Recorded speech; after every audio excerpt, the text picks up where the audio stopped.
Dalam Islam ada boleh beberapa orang boleh tidak dosa ketika dia sholat. Satu, belum balik. Kalau ada bapak-bapak polisi di sini merasa belum pernah mimpi basah, belum pakai balik itu. Atau ibu-ibu poluan tidak pernah haid, kau masih balita itu. Ya. Yang kedua, siapa boleh tidak sholat? Hilang ingatan alias gila. Kenapa tidak sholat? Saya gila, Pak. Yang penting bapak yakin gila, boleh tidak sholat. Tapi tidak mungkin bapak jadi polisi kalau bapak gila. Yang ketiga, boleh tidak sholat dalam tekanan. Zaman Belanda diancam kepala tak.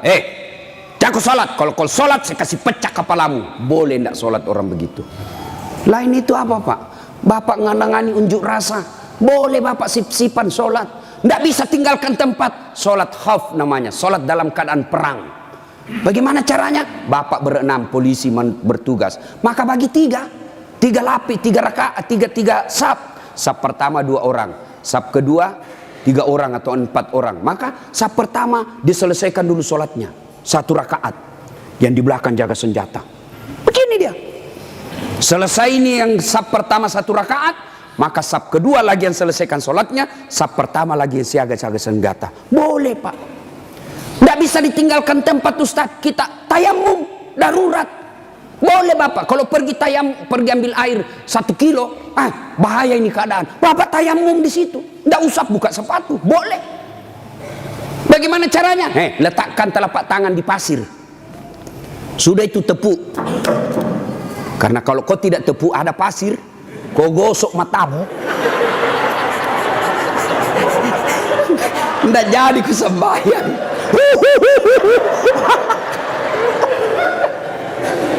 Itu gunanya. Selesai. Agapi.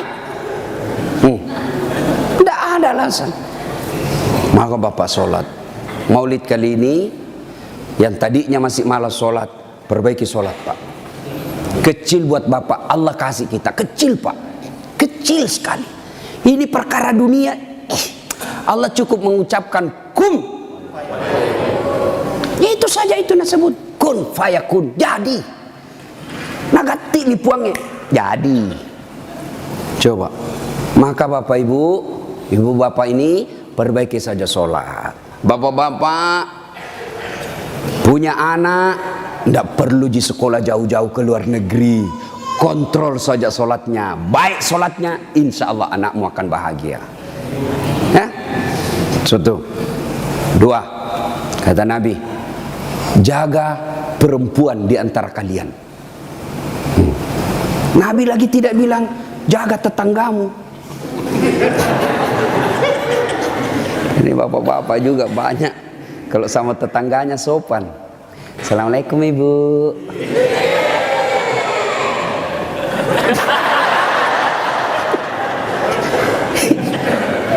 Ibu, kita ini sebenarnya laki-laki tergantung istri. Kalau istri kita baik, sopan bicara, tidak mungkinlah kita macam-macam. Datang mama tak kuhormati, datang saudara tak kumuliakan, pasti kita berpikir, baik sekali istriku ini. Belum tentu saya dapat perempuan lebih baik dari ini. Ya sudahlah, saya sabar saja menghadapi ini. Tapi kau suka kau ngomel, malas, datang mertuamu tidak pernah enak mukamu. Baru 1 jam duduk kau bilang kapan pulang mak.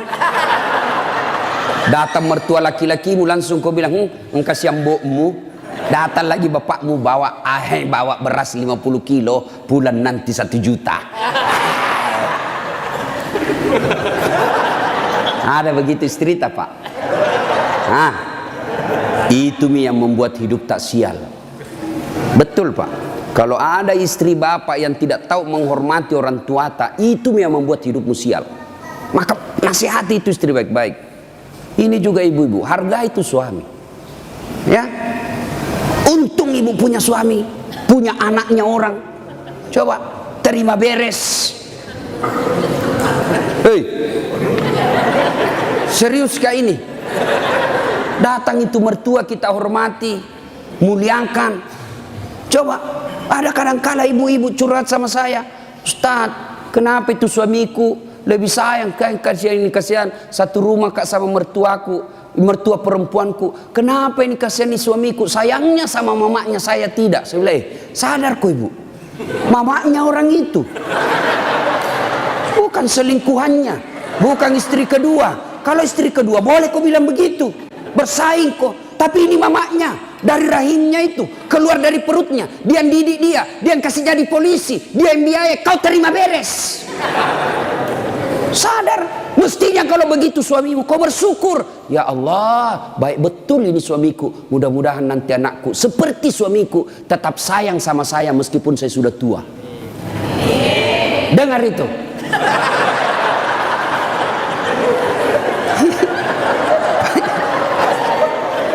Mentong kita ini pun, coba lihat kasih yang ini polisi di jalan ngirup udara kotor, jalan baik-baik dicurigai lagi, polisi. Pada orang baik datang cari perampok. Coba di kantor kalian dimarah-marahi sa komandannya, siap salah komandan, ditembak di pantatnya, siap salah komandan, siap salah. Sampai lagi di rumah kau maki-maki lagi. Bodoh memang tahu, kenapa kau tidak lawan? Apa mau dilawan? Nah dia Kapolres.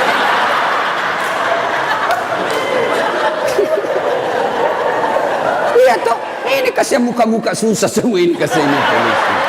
Coba lihat. Enak tong itu kalau pulang suamimu kau sayang-sayangi, kau masakan kesenangannya. Tidak bisa tiap bulan, sekali seminggu lah. Ya. Paling tidak ketika kau terima gajinya, kau telepon itu suamimu, Pak, jangkit makan di luar. Hari ini saya masak kesenangan tak untuk kita, Pak. Tanam maki spesial hari ini. Salam sayang selalu dari istrimu di rumah.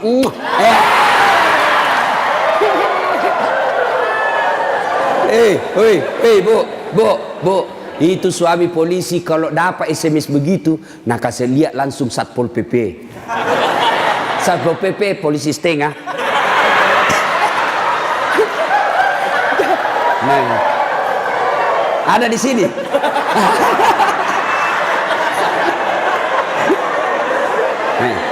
Apa nak bilang? Nak bilang itu polisi. Lihat kau ini istriku bos. Betul dia lebih tua dari saya. Betul dia tidak cantik. Dia orang kampung. Tapi kau lihat bos. Istriku ini. Pernah SMS begitu? Paling kita SMS, Pak, jangan lupa singgah beli gas.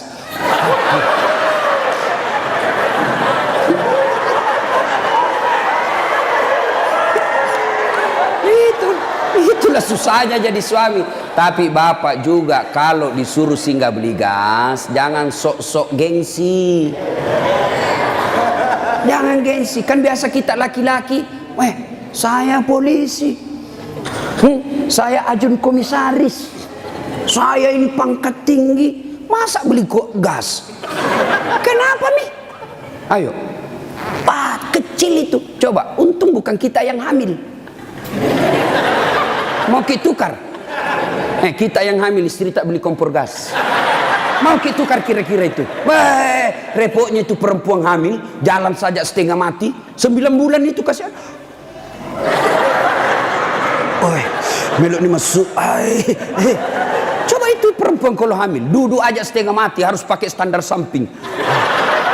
Lama itu, mapangujud tuh kasih kalau melek tudang. Coba kalau bapak langsung saja begini, selesai. Maka ketika yang begitu, bapak ikhlas saja. Itulah pengabdian kita kepada istri. Ya, tenang. Itu Nabi Pak 11 istrinya. Tapi tidak pernah ada istrinya mengatakan menyesal saya nikah sama kau Muhammad. Bapak satu menderita lahir batin. Itu Nabi Pak, Nabi kalau minum sama istrinya, dia kasih begini, minum. Kasih lagi istrinya, satu teguk, kasih lagi istrinya. Begitu romantisnya Nabi. Dan hebatnya itu, kalau Aisyah minum di sini bibirnya, itu nak cari Nabi. Coba Pak Kasat begitu. Minum bekas bibirnya istri. Bau na mulutmu.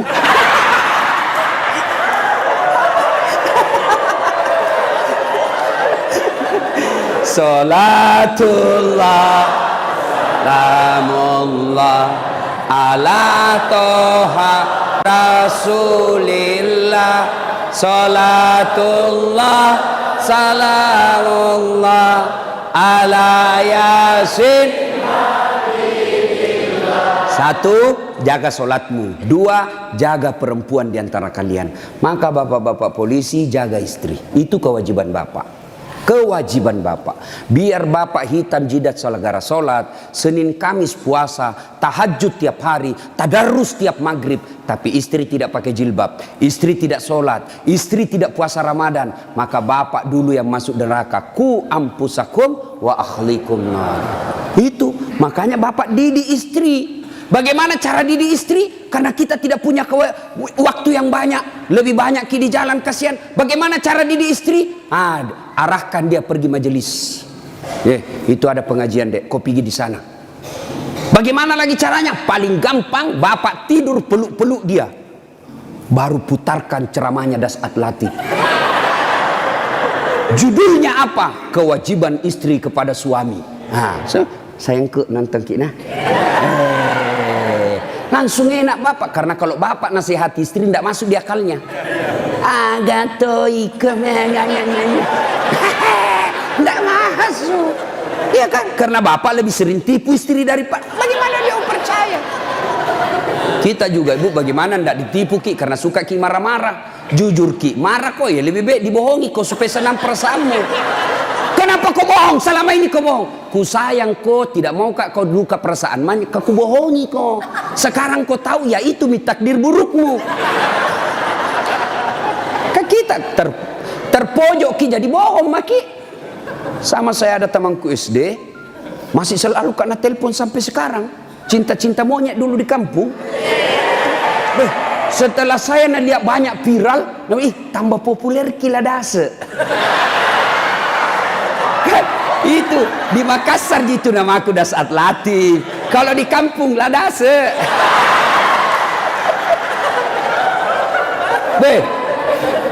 Dia selalu lah telepon saya. Nggak enak kan? Nah tahu istriku, bagi perasaannya istri saya hormati sekali istri saya. Saya terima. Nggak enak. Saya blokir. Nah bilang kak nanti sombong. Terpaksa ku tulis di situ HP ku namanya penjual batu bata. Jangan kau shooting ibu, nanti sampai sama istriku. Bunyi itu telepon. Nah lihat istriku, Ustaz, ada panggilan tak? Dari siapa sayang? Penjual batu bata. Wah. Saya bilang, dia bilang, saya angkat. Oh jangan kau angkat, tagihan, nggak cukup uangku itu. Istriku kalau bilang uang, nggak mau dia karena nanti uang belanjanya saya ambil. Jangan angkat. Jangan angkat Ustaz, jangan maki, belum cukup uang.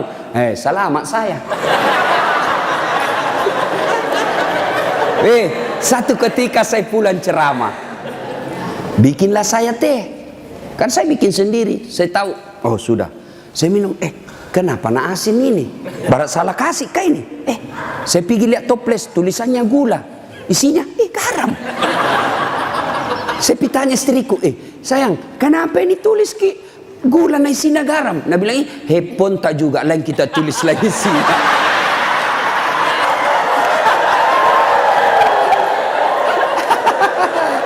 Ibu, sudah tahu rumusnya toh? Pak, jaga istri kalian, jaga. Gimana caranya? Ajari terus, nasihati terus. Tapi bapak tidak mungkin bisa didengar istri kalau bapak saja kelakuannya tidak baik. Tidak mungkin. Maka untuk menjadi baik kepada istri, bapak dulu yang harus bagus. Bapak dulu yang kasih contoh sholat 5 waktu. Kalau perlu bangun subuh-subuh sama-sama. Sayangku, yuk peluk dengan baik, cium pipi. Nah bilang apa aja dia mau dicium stas ngoro mak bau tong bebenya Ustaz.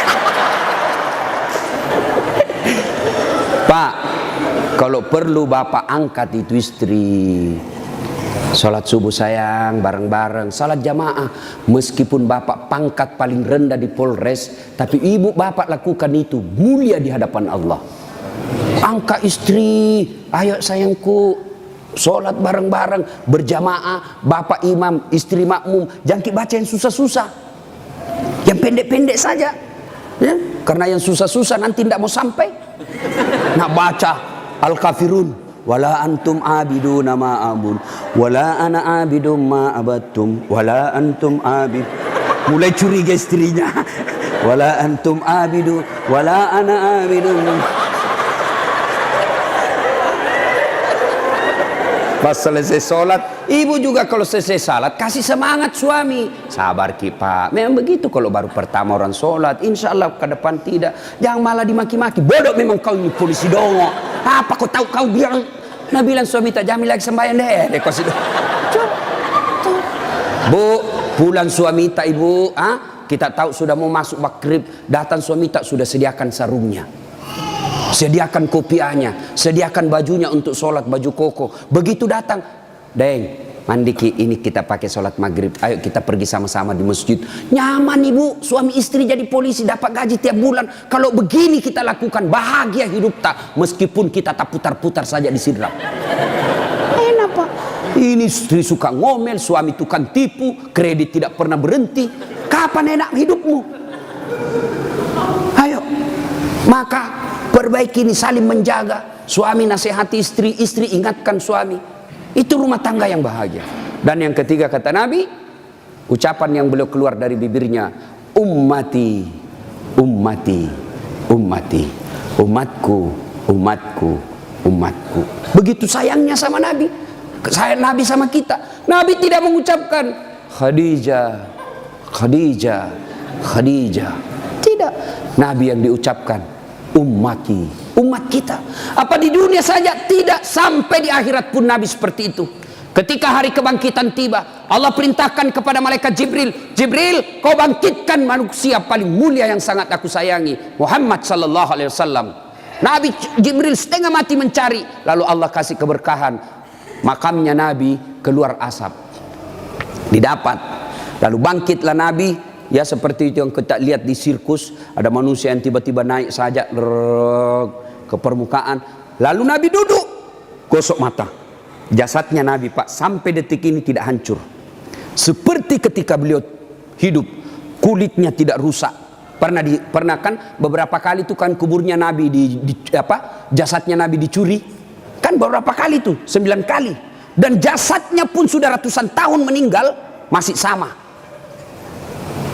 Nah, bangun Nabi, gosok matanya. Lalu Nabi buka, nampak Jibril di depannya. Lalu Nabi berkata, Jibril, hari apa ini? Ya Muhammad, inilah hari kebangkitan yang pernah Allah janjikan kepadamu. Kira-kira kalau bapak bangkit seperti itu, bapak cari siapa? Mana kasihan anakku? Oh, mana itu istriku yang baik sekali? Apa Nabi cari keluarganya? Tidak.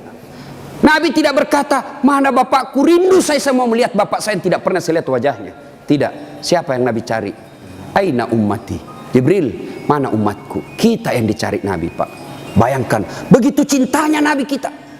Nabi cinta di dunia sampai di akhirat. Nah sekarang, bagaimana kecintaan kita kepada Nabi? Kalau sahabat luar biasa cintanya kepada Nabi. Nabi sakit ujung akhir hidup beliau. Nabi datang ke masjid sholat subuh.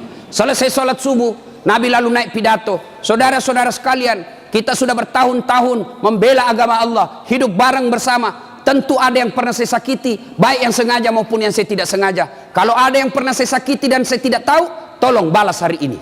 Daripada nanti di akhirat kau membalas, sakitnya berlipat-lipat. Sekarang saya minta balas sebelum saya meninggal. Suasana hening. Abu Bakar paling duluan menangis. Tanda-tanda Nabi sebentar lagi meninggalkan kita ini. Suasana hening. Tiba-tiba dari belakang ada sahabat Nabi namanya Ukasya, hitam tinggi besar, berdiri. Ya Rasulullah, saya pernah anda sakiti. Semua orang balik. Kurang ajarnya ini Ukasya. Kapan? Waktu itu perang ya Rasul.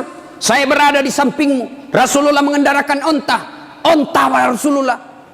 Rasulullah menyambut ontanya. Saya di samping, bukan onta yang kena, tapi saya yang kena. Saya mau membalas ya Rasul. Semua kurang ajar. Nabi lagi sakit mau membalas. Umar berdiri. Ukasya, kalau gatal tanganmu ingin mencambuk, saya kau cambuk sampai mati. Jangan Rasulullah. Kata Nabi, Umar, saya paham maksud baikmu, tapi dosa tidak boleh diwakili. Dosanya Kapolres tidak bisa diwakili Kasat Lantas. Tidak boleh mentang-mentang kita komandan